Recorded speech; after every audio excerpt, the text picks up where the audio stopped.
Tengo el gusto nuevamente de acompañarlos y de presentar al doctor Diego Collarana, que nos va a hacer la presentación hoy. La ponencia de hoy titula Asistentes conversacionales basados en grafos de conocimiento, y como ya se los había anunciado, estará a cargo del doctor Diego Collarana, que es codirector del Instituto de Inteligencia Computacional ICI-UPB, y además trabaja en la Fraunhofer Institute for Intelligence Analysis and Information System. Les presento al doctor Collarana. El doctor Collarana tiene una maestría de doble titulación de la Universidad Politécnica de Madrid en España y de la Universidad Kaiserslautern en Alemania en ingeniería de software con especialización en arquitecturas y diseño de sistemas empresariales.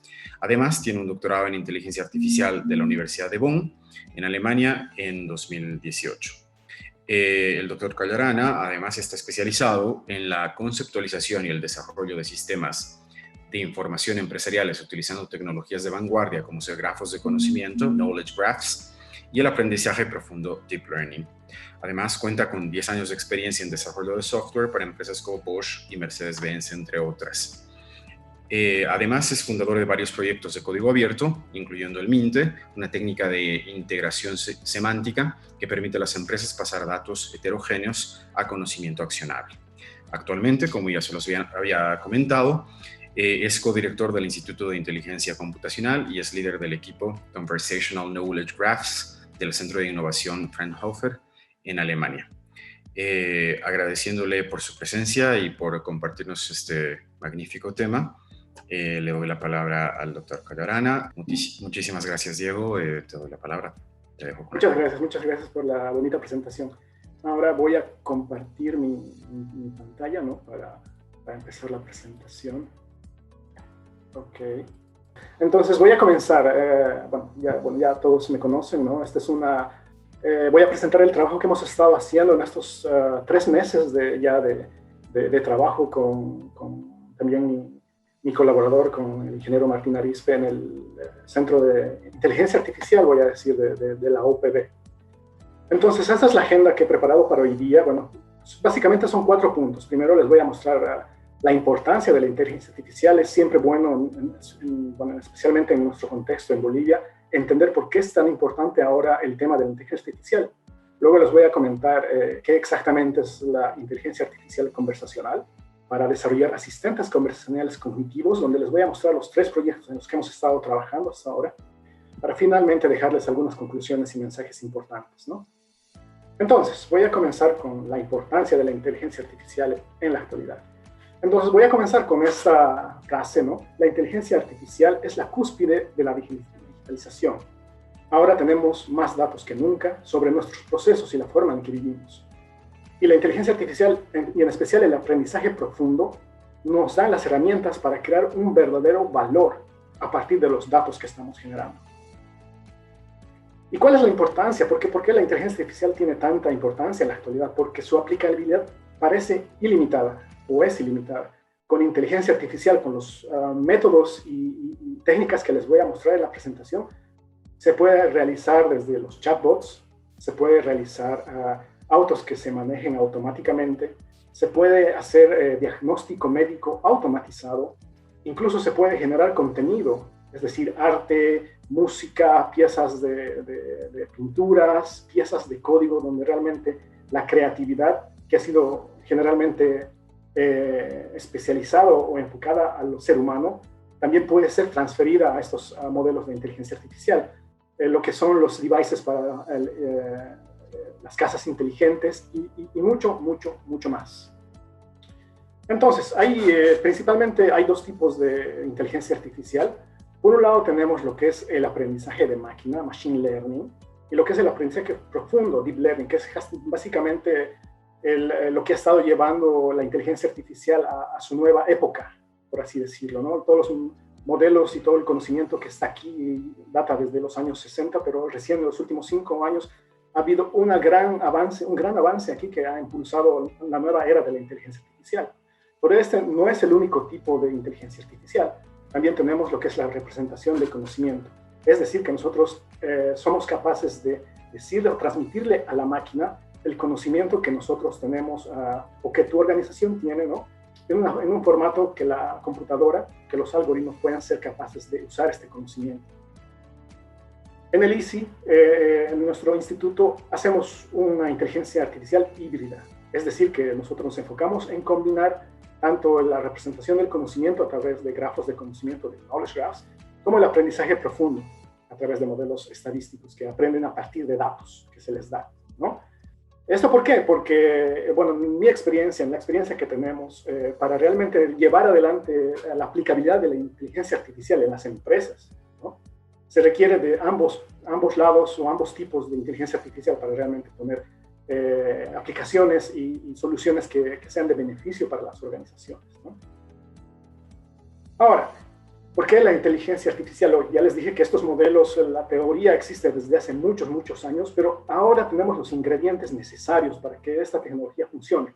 Tenemos modelos que, como les dije, ya vienen desde hace bastante tiempo, que aprenden de datos, es decir, ya no se codifican como tradicionalmente se hace en la ingeniería de software, que se codifica línea por línea, qué es lo que va a hacer el programa, sino que el programa aprende a partir de datos, ejemplos que nosotros le damos, ¿no?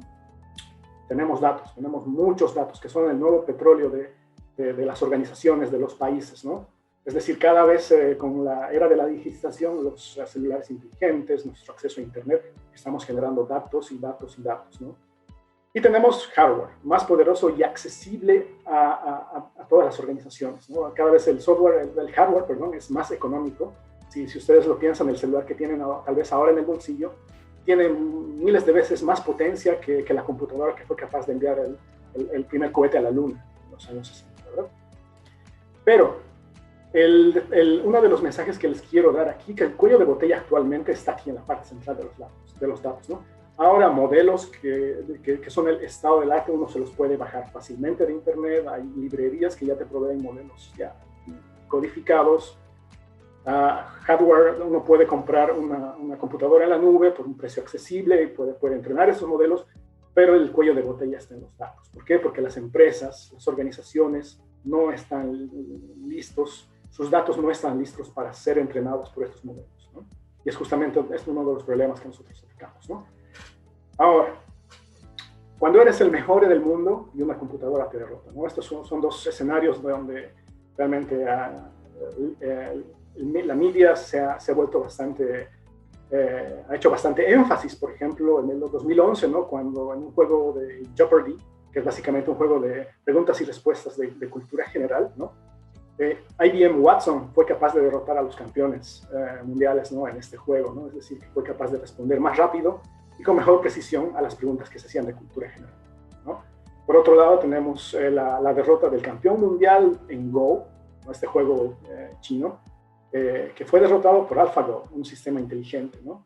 ¿Y qué es lo particular de este escenario? Que Go tiene 10 elevado a la 107 posibilidades de desenlace. Esto quiere decir que el juego de Go tiene más opciones que átomos estimados en el universo, ¿no? Entonces, no se puede imaginar que una computadora, que algo inteligente derrote a una persona, al campeón del mundo, si no existe por detrás una intuición, ¿no? Algo bastante profundamente aprendido durante el entrenamiento, ¿no? Y me podría pasar toda la presentación dándoles ejemplos de la aplicabilidad de inteligencia artificial en diferentes dominios, incluyendo la salud, educación, manufactura, entrenamiento. Ustedes nombren cualquier dominio, la inteligencia artificial está ahí. Entonces, ¿cuál es el primer mensaje que quiero dejar en esta charla? Es que debemos invertir en inteligencia artificial. Nosotros como bolivianos, como país, como universidad, como sociedad, tenemos que invertir en esta tecnología, porque ya está en nuestras puertas, ya está en nuestras vidas y va a venir con mucha mayor fuerza. Ahora, me voy a enfocar en el tema de los agentes conversacionales, ¿no?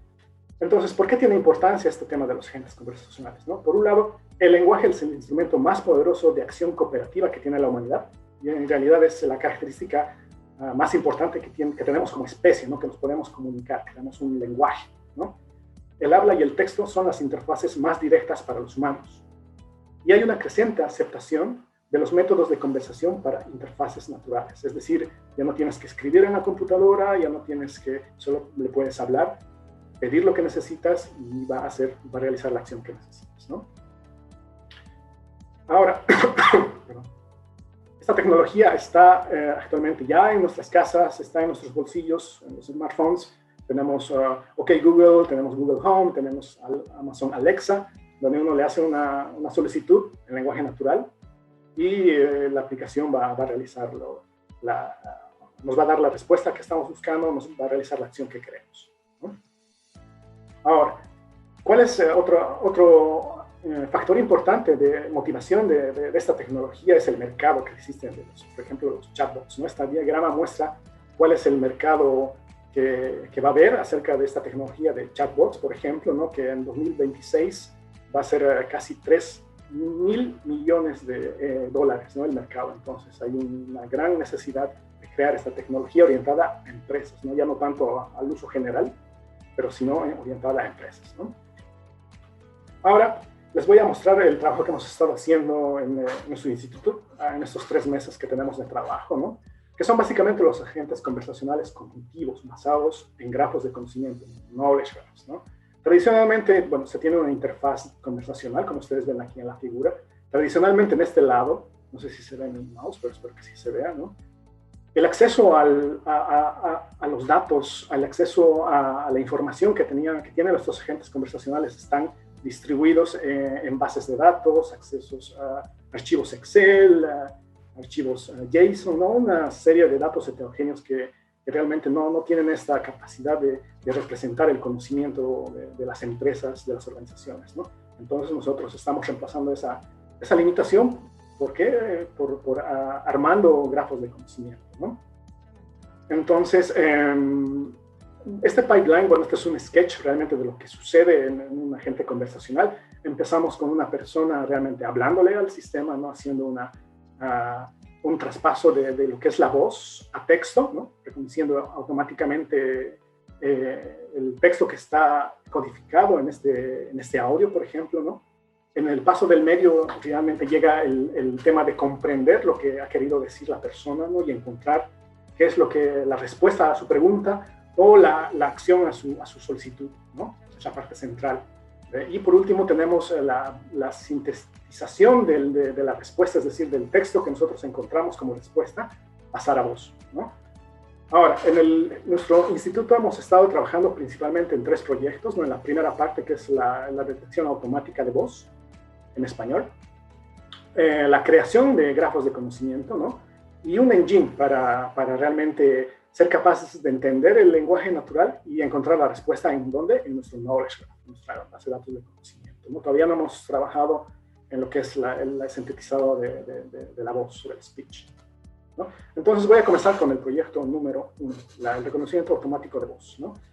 Entonces este es un trabajo, y para mí es muy importante también mencionar a la gente que apoya y empuja a nuestros proyectos, ¿no? Este trabajo es principalmente empujado por Carla Florida Román, donde básicamente lo que intentamos hacer es una caja mágica que está al medio, que es una red neuronal, que sea capaz de recibir un audio y sea capaz de sacar como salida el texto que tiene este audio, ¿no? Entonces, para eso, ¿qué hacemos? Realizamos un aprendizaje supervisado, es decir, que a esta cajita mágica le damos muchos ejemplos, ¿no? Con 2 pares, audios y los textos que contienen estos audios, ¿no? Y esta cajita va a entrenarse, va a aprender de tal manera que va a ser capaz después de entender, en base a un audio, qué texto está contenido en él, ¿no? Entonces, ¿cuál es el proceso que hemos seguido para llegar a este resultado? Por un lado, tenemos los datos de entrenamiento, hemos generado nosotros nuestros propios datos de entrenamiento, también hemos usado datos de entrenamiento que ya existen en el Internet, ¿no? Hemos preprocesado esos datos, hemos seleccionado e implementado un modelo, ¿no? Una red neuronal, un modelo de inteligencia artificial, esta cajita mágica que les digo, lo hemos entrenado y lo hemos evaluado, ¿no? Entonces, ¿cuáles son los datos que hemos usado? Bueno, tenemos dos datos que hemos usado. Primero hay este sitio web que es Kaggle, que ya contiene bastantes datasets de diferentes problemas de inteligencia artificial, y encontramos ahí un dataset que está realmente orientado al reconocimiento de voz, que tienen 120 horas de audios, ¿no? Que son limpios, ¿no? Con sus traducciones, ¿no? Con 17 personas que hablan o leen un pedazo de libro, ¿no? durante este audio, ¿no? Pero también hemos estado creando nuestro propio dataset con acentos bolivianos, porque el acento también es una parte fundamental de este problema, ¿no? Reconocer la voz con acentos bolivianos, por ejemplo, ¿no? Para eso hemos estado creando nuestro propio dataset, realmente anotando datos de la televisión boliviana, ¿no? Donde el tipo de speech es mixto, ¿no? Y con más de 30 personas, ¿no? Nuestros datos los dividimos obviamente en datos de entrenamiento y datos de validación. ¿Por qué? Porque necesitamos entrenar nuestro modelo de inteligencia artificial con ciertos datos, pero también tenemos que validar que también lo está haciendo con datos que nuestro modelo no haya visto, ¿no? Entonces dividimos nuestros datos en dos sets, ¿no? De entrenamiento y de validación. Ahora, el preprocesamiento, ¿no? Estos modelos de inteligencia artificial trabajan con números, ¿no? Bueno, en realidad todos los programas de computadora funcionan con números, ¿no? Pero lo que estamos haciendo nosotros en el preprocesamiento es estamos creando espectrogramas, estamos partiendo nuestros audios en pedacitos, en este caso de 20 milisegundos, ¿no? Luego estamos aplicando algunas funciones matemáticas, ¿no? ¿Para qué? Para generar un array de números que representen el poder y la frecuencia que existe en este pedacito de audio, ¿no? Entonces, por cada audio tenemos estos pedacitos que nosotros somos capaces de poner después en un modelo de inteligencia artificial, ¿no? Ahora, ¿cómo aprenden estos modelos de deep learning, de inteligencia artificial basado en datos de entrenamiento? Les voy a dar brevemente una intuición, porque el tiempo no da más. Básicamente, esta es una neurona artificial. Es decir, que nosotros tenemos datos de entrada, estos datos que ya les mostré que son números, un array de números, ¿no? Y estos números son, bueno, primero pasan por una función lineal, básicamente se multiplica por un peso, otro set de números, y se le aumenta otro numerito, un bias, ¿no? Y por último, en el segundo paso, se aplica una función de activación, es decir, se le aplica una función no lineal para obtener el resultado final, ¿no? Pueden pensar simplemente como esta neurona, como una pieza que dice que toma decisiones sí o no. Eso es al final, en resumen, lo que hace, ¿no? Entonces, lo que hacemos en estos modelos de Deep Learning es apilar estas neuronas, ¿no? Y conectar estas neuronas en una red neuronal, de tal manera que nuestros datos pasen desde la entrada hasta producirnos una salida esperada, ¿no? No voy a entrar en mucho detalle acerca de la arquitectura que estamos usando para hacer este reconocimiento de voz, pero tenemos básicamente tres diferentes layers, una layer de convolución, una layer bidireccional y un fully connected, más el layer de CTC, ¿no? Que nos va a permitir, por ejemplo, darle una entrada, un audio, ¿no? Y por cada neurona que hayamos definido nos va a dar la probabilidad, bueno, el carácter con mayor probabilidad que se haya podido encontrar a través de todo este proceso de cálculo, ¿no? De esa neurona con el vocabulario que nosotros tenemos, con el abecedario que nosotros manejamos en español, ¿no? Y al final todo este resultado, como ustedes verán, nos va a dar a veces caracteres repetidos, ¿no? Espacios o caracteres blancos, ¿no? Y al final nosotros aplicamos una función de unión que al final nos va a dar el texto esperado, ¿no?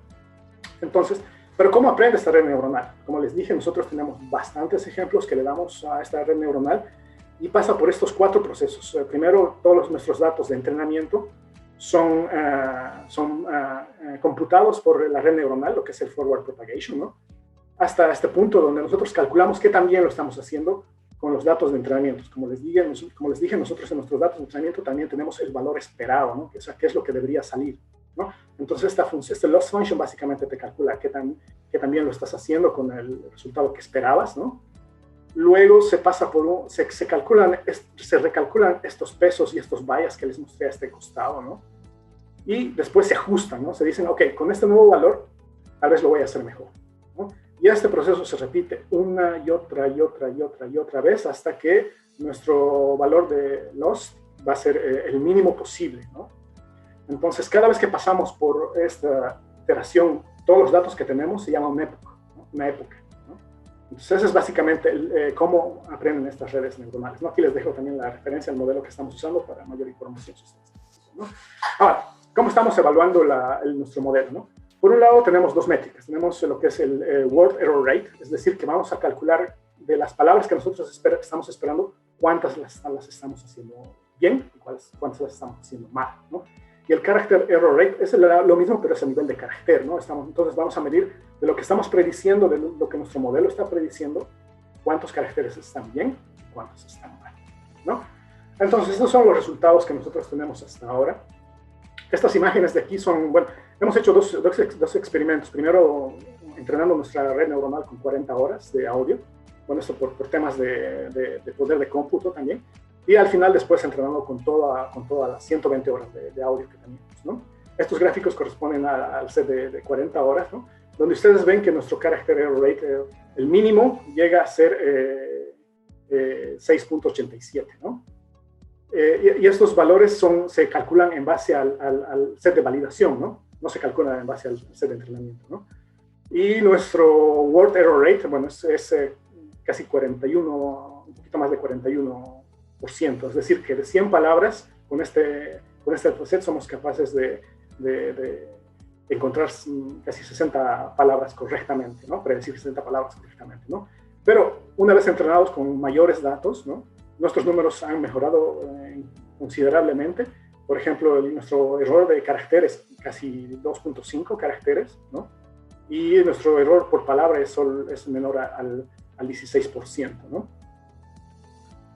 Entonces, aquí les quiero mostrar un pequeño ejemplo. Espero que el audio se escuche bien. Por favor, si no se escucha, me dicen para revisar. Pero lo que tenemos aquí es, en la parte de arriba es el texto que se espera, ¿no? Es decir, el texto ideal. Y aquí abajo es lo que ha producido o ha predecido nuestro modelo entrenado, ¿no? Entonces, les voy a dar el clic en el audio. Con efecto, su lenguaje y singulares maneras me divertían extraordinariamente, porque nuestro hombre era un verdadero andaluz. Ok, entonces espero que se haya escuchado bien. En este ejemplo casi lo hemos hecho perfectamente, ¿no? Solo nos falta aquí esta parte de la palabra de divertían, nos falló un poco, ¿no? Aquí tenemos otro ejemplo donde realmente la calidad es menor, ¿no? Entonces aquí, por ejemplo, tenemos... que la lágrima que temblaba en los párpados de Íñigo se resbaló silenciosa por su mejilla. Entonces, si se fijan, aquí ha habido diferentes errores, por ejemplo, en la palabra temblaba, ¿no? O Íñigo, ¿no? Pero al final, si ustedes hacen una comparación del sonido con lo que realmente se lea como texto, es bastante similar. Ahora, ¿cuáles son las lecciones que hemos aprendido en este trabajo? Y estas son lecciones que nuestro asistente nos ha proveído, ¿no? Porque al final una de nuestras misiones como instituto es transmitir esta tecnología a los jóvenes, ¿no? Los jóvenes bolivianos, ¿no? Entonces, ¿qué se ha aprendido durante este trabajo, ¿no? Se ha aprendido cómo procesar audio y espectrogramas, ¿no? Para preparar los datos para este modelo, ¿no? Se ha aprendido que realmente la diferente calibración de los parámetros que uno define en estos modelos de inteligencia artificial son muy importantes, ¿no? Tienen que ser bien considerados, ¿no? Y que la limpieza de los datos de entrenamiento y la influencia de los datos basura en el entrenamiento también impacta en lo que son estos modelos de redes neuronales, ¿no? Bueno, el segundo mensaje que les quiero dejar aquí es que hemos sido capaces hasta ahora de entrenar un modelo end-to-end, ¿no? De la A a la Z, que funciona bastante bien con nuestros datasets, ¿no? Ahora, ¿cuál es el proyecto número 2 que hemos hecho? Es básicamente la creación de los knowledge graphs. Como les dije, una vez que ya tenemos en el texto la representación del audio, de lo que se está hablando, ¿no? Ahora es momento de encontrar la respuesta en un knowledge graph. Pero para encontrar la respuesta en el knowledge graph, primero lo tenemos que crear, ¿no? Entonces, el primer paso es crear nuestro knowledge graph, ¿no? Entonces, ¿qué es un grafo de conocimiento? Un grafo de conocimiento es una gran red de entidades y sus tipos semánticos y propiedades, y las relaciones entre estas entidades. Entonces, estamos hablando de entidades, sus relaciones, sus tipos semánticos, sus propiedades, básicamente es eso. Este es un ejemplo de un grafo de conocimientos, donde, por ejemplo, nosotros le decimos que este actor, ¿no? Vive en esta ciudad, que ha nacido en esta ciudad, ¿no? Y que ha sido protagonista en estas películas, ¿no? Y que estas películas han sido realizadas por este estudio, ¿no? Como ustedes ven, codificamos conocimiento en este formato de triplas, ¿no? Es decir, sujeto, predicado, objeto, ¿no? Pero esto no es solamente eso, también podemos darle semántica, es decir, de qué estamos hablando en nuestro grafo de conocimientos. Podemos decir que esta entidad es de tipo actor, que estas dos entidades son de tipo ciudad, y que esta entidad es de tipo película, ¿no? Entonces le estamos dando contexto a nuestros datos, le estamos dando semántica a nuestros datos, ¿no? Y si ustedes lo piensan bien, interactuamos con grafos de conocimientos todos los días. Cuando ustedes buscan en Google quién es el entrenador del Bayern de Múnich, aquí encuentran, ¿no? Que es Hans-Dieter Flick, el actual entrenador del Bayern de Múnich. Esta respuesta viene del grafo de conocimientos que tiene Google. Cuando le preguntan a Google cuál es la capital de Bolivia, bueno, Google les da dos respuestas, La Paz y Sucre, ¿no? Porque así está codificado en el grafo de conocimientos de Google, ¿no? Pero esta respuesta viene del grafo de conocimientos que tiene Google, ¿no? Ahora, este proyecto está siendo desarrollado y empujado principalmente por Juan Diego Guzmán, ¿no? Que básicamente lo que nosotros estamos resolviendo aquí es cómo creamos nuestros knowledge graphs en base a datos heterogéneos, ¿no? Porque las empresas, las organizaciones tienen sus datos en ¿dónde? En bases de datos, en archivos CSV, en archivos XML, que están totalmente distribuidos, heterogéneos, ¿no? Necesitamos nosotros crear nuestro knowledge graph, ¿para qué? Para que los asistentes funcionen bastante bien, ¿no? Entonces, básicamente tenemos tres partes: el esquema, que es decir, los metadatos, las clases que va a tener nuestro knowledge graph, ¿no? Y pasamos por un proceso de mapeo, es decir, mapeamos el source al esquema de nuestro knowledge graph, ¿no? Básicamente nosotros estamos enfocando nuestro proyecto en esta parte de crear los mapas, ¿no? Entonces, ¿cuál es uno de los prerequisitos para crear estos knowledge graphs? Que realmente Juan tiene esta característica, que uno tiene, para ser un knowledge engineer, tiene que tener como dos partes que funcionen bastante bien del cerebro. La parte lógica, que te va a ayudar a interactuar con los IT experts, con la gente que realmente tiene los datos en las fuentes de datos originales, pero también te va a permitir hablar ¿con quién? Con dominios, expertos del dominio, ¿no? Con expertos que conocen de medicina, no sé, de logística, ¿no? Que realmente tienen otro tipo de lenguaje, ¿no? Entonces, un knowledge engineer tiene que saber lidiar con estos dos tipos de personas, ¿no? Y este es el proyecto que hemos estado realizando. Básicamente hemos estado investigando qué formas de mapeos existen actualmente, ¿no? Para crear estos knowledge graphs, y hemos llegado a este diseño, por así decirlo, que es muy interesante, donde tenemos arriba la parte del esquema de nuestro knowledge graph, ¿no? A este costado tenemos la fuente de datos, y aquí a este lado vamos a tener los mappings, es decir, cómo vamos a mapear de la fuente de datos al esquema, ¿no? Entonces, si se fijan aquí, con esta pequeña descripción, estamos mapeando estos datos que están en este formato JSON, ¿a qué? A un knowledge graph, ¿no? Le estamos diciendo que todos los ítems que estén en este JSON de actores van a usar este atributo ID para identificarlos únicamente, y van a tener esta propiedad de actor, esta propiedad de nombre y dónde están actuando, por ejemplo, ¿no? Es así como creamos nuestro knowledge graph, ¿no? Ahora, esta es otra representación, es la misma que la anterior, pero ahora es en un formato ya más técnico, donde uno tiene las triplas que les dije, ¿no? Tiene la tripla que representa a nuestro actor, qué tipo es, y también las propiedades que tiene, ¿no? Su nombre, su given name and last name, ¿no? Y dónde ha actuado, por ejemplo, ¿no? Ahora, aquí hay algo muy interesante que ustedes también tenemos que entender, que hay conocimiento inferido, ¿no? Si bien en nuestro mapeo no hemos dicho que Robert es una persona, ¿no? Pero al mapearlo al tipo actor, nuestro knowledge graph va a ser capaz de inferir que Robert también es una persona, porque así lo está descrito en nuestro esquema de knowledge graph, ¿no? Entonces nosotros podemos enriquecer nuestro grafo de conocimientos a través de conocimiento que se infiere de lo que estamos definiendo en el esquema, ¿no? ¿Cuáles son las lecciones que hemos aprendido en este proyecto? Bueno, a convertir datos heterogéneos a conocimiento que puede ser utilizado por la computadora, ¿no? Ese es el punto principal. Este conocimiento no es también es muy útil para las personas, pero es principalmente orientado para la computadora, para los modelos de inteligencia artificial, ¿no? El lenguaje de mapeo que hemos usado, que es un estándar de la W3C, ¿no? Y cuál es la importancia de definir bien el esquema, ¿no? La ontología del grafo de conocimiento para hacer este mapeo. Bueno, el mensaje número 3 que les quiero dar es que, bueno, estamos creando herramientas y procesos para crear estos knowledge graphs fácilmente, ¿no? Le estamos haciendo en este concepto de lo que es knowledge graph for all, es decir, que cualquier persona, cualquier individuo, cualquier organización sea capaz de crear estos knowledge graphs fácilmente, que no necesites a un doctor en tu organización para crear estos knowledge graphs, ¿no? Y el proyecto número 3 es el engine ya de agentes conversacionales cognitivos, ¿no? Una vez que ya tenemos creado nuestro knowledge graph, ahora responder preguntas que nosotros queremos hacer a nuestro knowledge graph, ¿no? Entonces, este proyecto es principalmente liderizado por Martín Arispe, ¿no? Entonces, nosotros tenemos este es básicamente el pipeline de lo que es un agente conversacional cognitivo, donde una vez que un usuario le da la pregunta a nuestro agente cognitivo, pasa por un proceso. En el primer paso se hace una clasificación de la intención, que es lo que realmente quiere hacer el usuario. En el segundo paso se hace un reconocimiento de las entidades, ¿no? De qué está hablando el usuario, ¿no? Se hace una interpretación, ¿no? Se hace una traducción de estas entidades a nuestro knowledge graph. Se identifica qué porción del knowledge graph es capaz de responder a la pregunta que nos ha hecho el usuario. Y después para formular la respuesta, ¿no? Es para decir, esta es la respuesta en lenguaje natural también al usuario, ¿no?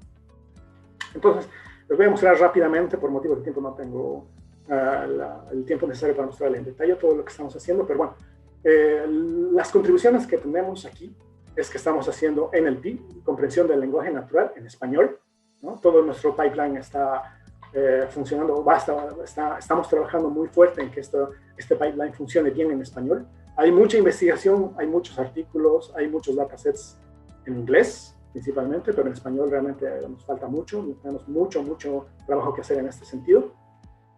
Y que todo este proceso se va a basar en un grafo de conocimientos, ¿no?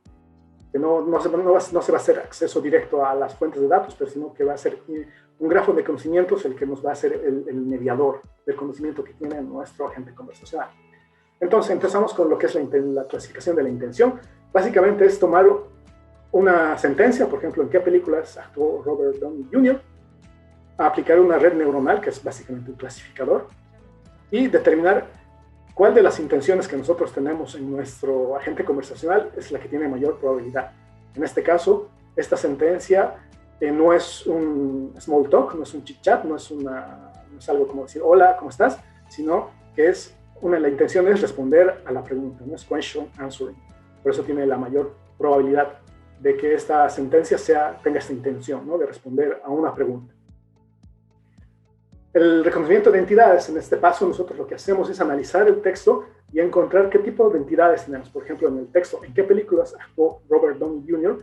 Tenemos que determinar qué películas se refiere a movies, que actuó se refiere a la relación de starring, y que Robert Downey Jr. se refiere a un actor, ¿no? Entonces, básicamente es una red neuronal que es capaz de reconocer las entidades y las relaciones que existen en este texto, en base también al esquema de su knowledge graph, ¿no?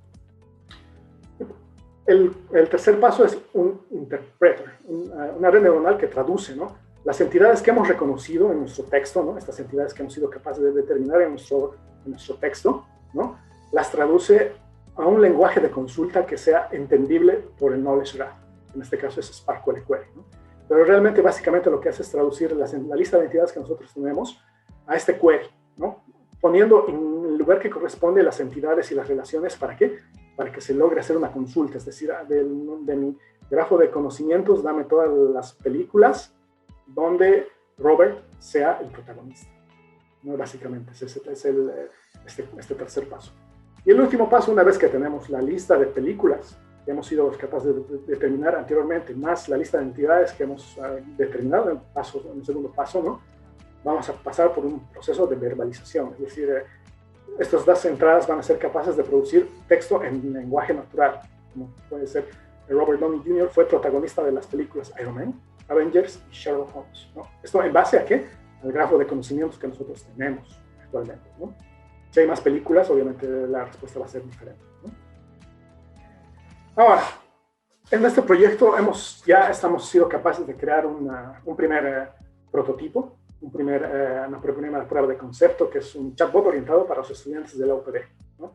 Entonces, en este prototipo hemos definido dos skills, dos habilidades de nuestro chatbot, que va a ser una, responder a preguntas acerca de las carreras de la UPD, ¿no?, en este caso de pregrado, ¿no? Y la segunda es responder a preguntas acerca de los servicios de la UPD, es decir, servicios como de cafetería, de bus, de las becas, ¿no?, todo diferente tipo de servicios que provee la UPD a sus estudiantes de pregrado, ¿no? Entonces, aquí les voy a mostrar, un demo, ¿no?, de nuestro estado actual. Entonces, espero que se vea bien el video. Como ven, actualmente, uno empieza con el saludo, ¿no?, y nuestro asistente le va a dar la bienvenida y le va a decir que pueda colaborarte. Y básicamente los estudiantes son capaces de preguntar acerca de las carreras, ¿no?, por ejemplo, qué carreras tiene la UPD. Y nosotros, nuestro chatbot va a ser capaz de decirle cuáles son las facultades, ¿no?, y qué carreras hay en cada facultad, ¿no? Y le va a preguntar si tiene algún interés en particular, si tiene alguna carrera en particular en mente, ¿no?, de la cual quiere más información, ¿no? Por ejemplo, se le pregunta acerca de sistemas computacionales, ahora se le da una pequeña descripción de lo que es la carrera de sistemas computacionales en la UPD, ¿no? Y bueno, nuestro chatbot es capaz de responder a preguntas como, por ejemplo, ¿qué hace un ingeniero de sistemas, ¿no?, o de sistemas computacionales, ¿no? Y se le dice cuáles son los objetivos y cuáles son los skills que un ingeniero de sistemas computacionales gana en la UPD, ¿no? Y también se puede preguntar de dónde trabaja, o sea, también puede uno preguntar acerca de cuál es el futuro profesional de un ingeniero de sistemas, ¿no? Y nuestro chatbot le va a responder, ¿no? ¿Dónde puede trabajar un ingeniero de sistemas en base a la visión que tiene la UPD, ¿no? Y bueno, después puede hacer un dialogue turn, cambiar el diálogo y preguntar por otra cosa, que es en este caso las becas, ¿no? Que es un servicio de la UPD. Entonces, los estudiantes de la UPD pueden ser capaces de preguntar, a ver, ¿cuáles son las becas que existen en la UPD, ¿no? Entonces, nuestro chatbot va a ser capaz de detectar ese cambio de intención y ya darle las respuestas de acuerdo a la pregunta que ha hecho, en este caso de las becas, ¿no? Sí, entonces déjenme parar la demo. ¿Cuáles son las lecciones que hemos aprendido en este proyecto número 3, ¿no? Bueno, hemos aprendido a hacer un diseño y definición del chatbot usando los pilares fundamentales de un diseño conversacional. Si lo piensan bien, aquí en este tipo de aplicaciones entra mucho lo que es el diseño de la conversación, diseño de la interfaz, la experiencia del usuario juega mucho rol en este tipo de aplicaciones, ¿no? La definición de entidades, sinónimos, intenciones y respuestas para generar una conversación fluida con el usuario final, ¿no? Como los grafos de conocimiento están orientados a flexibilizar la integración de datos y recursos para nutrir el conocimiento del chatbot, ¿no? Y cómo el nivel de confiabilidad de cada respuesta del chatbot puede ser usado en cada una de las preguntas de nuestros usuarios.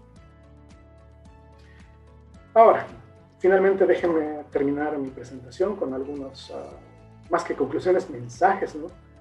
Acerca de lo que estamos haciendo en el instituto, ¿no? Con el apoyo de la UPD, con el apoyo del vicerrectorado de investigación, que ha sido muy importante para que nosotros podamos comenzar este trabajo, avanzar en este trabajo. Por un lado, número uno, necesitamos invertir en inteligencia artificial. Ya les dije al principio, nosotros como país, como sociedad, como universidad, como grupo, como la unidad que ustedes prefieran, necesitamos invertir en inteligencia artificial. Dos, nuestro trabajo está recién comenzando. Ya les dije, esto es un resultado de un poco más de 3 meses, ¿no? Porque lo que es la detección automática de voz tiene más de 3 meses, obviamente, ¿no? Un poquito más, ¿no? Pero tenemos resultados alentadores, resultados que han sido logrados en colaboración, en coordinación con jóvenes bolivianos, con jóvenes que realmente están con mucha motivación de aprender esta tecnología, de llevar adelante esta tecnología. En el instituto tenemos una apuesta seria para crear tecnología de inteligencia artificial comparable con las que tienen Google y Amazon, hecha en Bolivia por jóvenes bolivianos. Nosotros no tenemos ningún miedo de decir que nuestro objetivo es crear tecnología similar a la que tiene Google. Y si ustedes han visto en la presentación, nosotros he mostrado muchos screenshots de Google, que al final es la misma tecnología que nosotros estamos manejando, somos capaces de crear. Nos falta todavía mucho camino por recorrer, nos faltan recursos, me gustaría crecer en personas, necesitamos máquinas más potentes para entrenar nuestros modelos, pero con todo lo que, como les dije, con todas las limitaciones que por el contexto general en Bolivia tenemos, hemos sido capaces de generar resultados alentadores. Y nuestra misión como instituto es poner en el mapa de la inteligencia artificial a Bolivia, ¿no? Es básicamente lo que nosotros queremos realizar.